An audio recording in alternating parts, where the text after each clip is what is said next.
I attended an SST.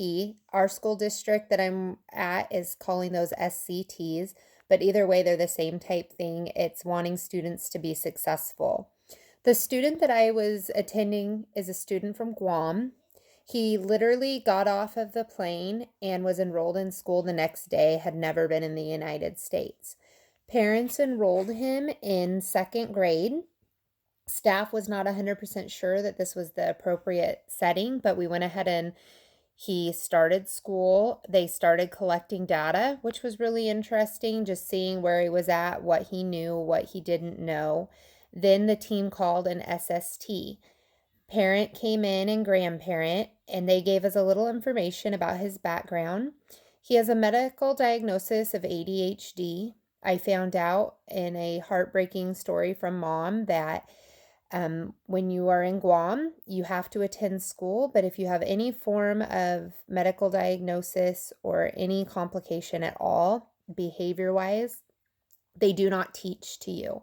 So he was put in the back of a classroom and left there all day long. He would go weeks without coming to school because mom had no transportation. And so he really hadn't been in school at all, and they weren't sure what grade to put him in. And so they just guessed and enrolled him.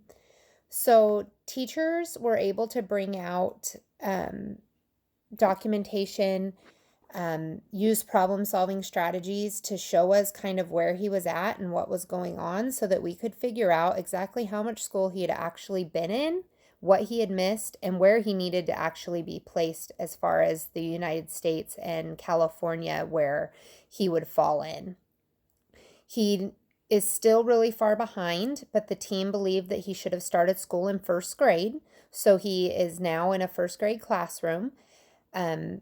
Through data that the teacher brought, he doesn't know his ABCs, he doesn't know how to add, he doesn't know how to subtract. There's a lot of things going on that he's working with.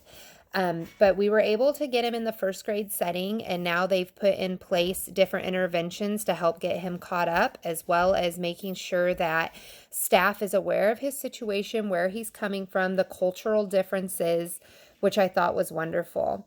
The team really came together, which was positive. I was able to see parent input, teacher input, principal input. Director of Special Education even had some input. There was also a head school psychologist there as well that has been working with his sister, who has been in the States for over a year. So overall, the team came together. They used problem solving, they used data, and they were able to follow best practices and make sure that he was in a setting that was most appropriate for him. It was a pretty good experience.